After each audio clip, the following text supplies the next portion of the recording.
سیدنا امام اعظم ابو حنیفہ کا عالم یہ تھا کہ آپ کے زمانے میں جتنے ائمہ اہل بیت کے زندہ تھے، حیات تھے، آپ چل کر ہر ایک کے شاگرد بنے۔ اب خود کو حنفی کہلانے والے دیکھیں کہ حنفیت میں کتنی مودت اہل بیت ہے۔ امام عبداللہ بن مبارک روایت کرتے ہیں کہ امام ابو حنیفہ رضی اللہ تعالیٰ عنہ جب مدینہ گئے تو سیدنا امام محمد الباقر کی خدمت میں حاضر ہوئے، اور حاضر ہوئے تو ان کی خدمت میں حاضر ہو کے اپنی عقیدت کا اظہار کیا اور ایک جملہ بولا، وہ جملہ سنا رہا ہوں۔ اس کو مناقب امام موفق بن احمد المکی نے مناقب امام ابی حنیفہ میں روایت کیا، اور امام قردری نے مناقب ابن حبینہ میں بیان کیا۔ امام اعظم کے مناقب پر سب سے بڑا عظیم جو خزانہ ہے، مصدر ہے کتاب کا، دونوں نے۔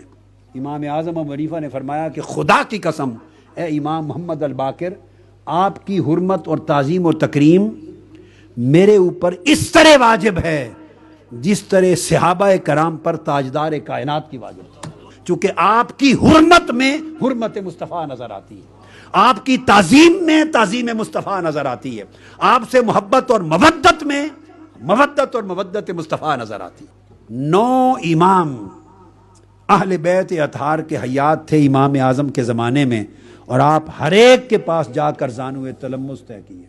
اور عالم یہ تھا کہ امام اعظم ابو حنیفہ رضی اللہ تعالیٰ عنہ ائمہ اطہار اہل بیت میں سے جو امام بھی بنو امیہ یا بنو عباس کی ظالمانہ کسی حکمران کے خلاف خروج کرتے اور نکلتے، آپ خفیہ اپنے تلامذہ کو بھیجتے، 12 ہزار درہم تک بطور نذرانہ ائمہ اطہار اہل بیت کی خدمت میں بھیجتے تھے۔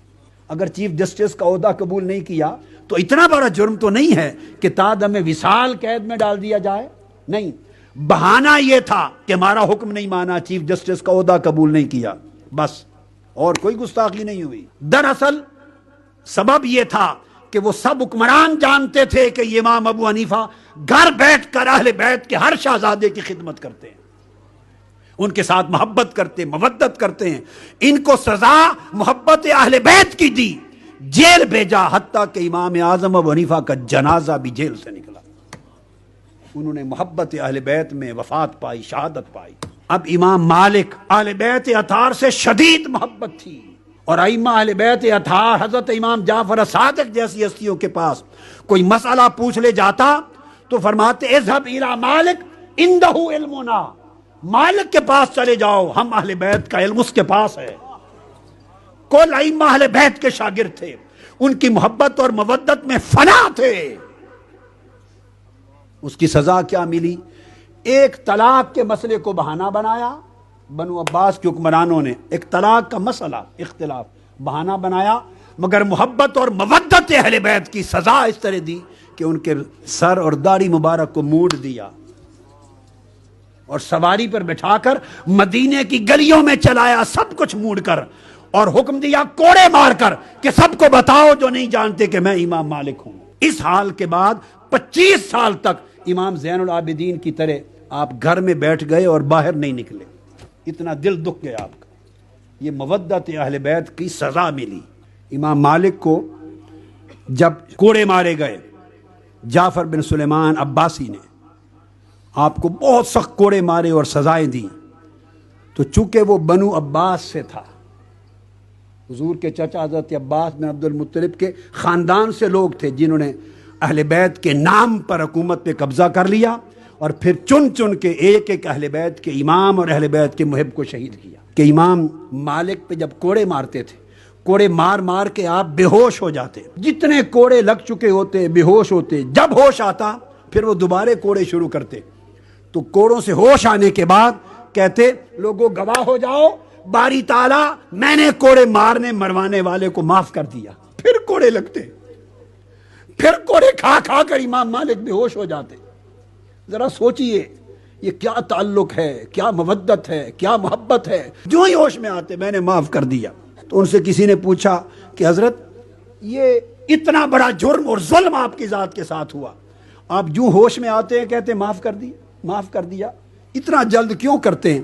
انہوں نے کہا مجھے لگ رہا ہے کہ شاید کوڑے کھاتے کھاتے میں مر جاؤں گا، ساتھ ہی ساتھ معاف اس لیے کرتا جا رہا ہوں کہ بے شک مجھ پہ ظلم ہو رہا ہے، مگر ہے تو حضور کے چچا کے خاندان میں سے یہ لوگ، میں نہیں چاہتا کہ قیامت کے دن میری وجہ سے میرے آقا کے چچا کے خاندان کا کوئی فرد دوزخ میں جائے۔ اتنا بڑا ظلم، ادھر حضور کے خانوادے کے ساتھ اتنا بڑا حیا۔ تیسرے امام شافعی اہل بیت کی محبت میں اتنا آگے گزر گئے تھے، مودت اہل بیت میں، کہ امام شافعی پر ملاؤں نے فتوے اور تہمت لگا دی، کہا یہ شیعہ اور رافضی ہے۔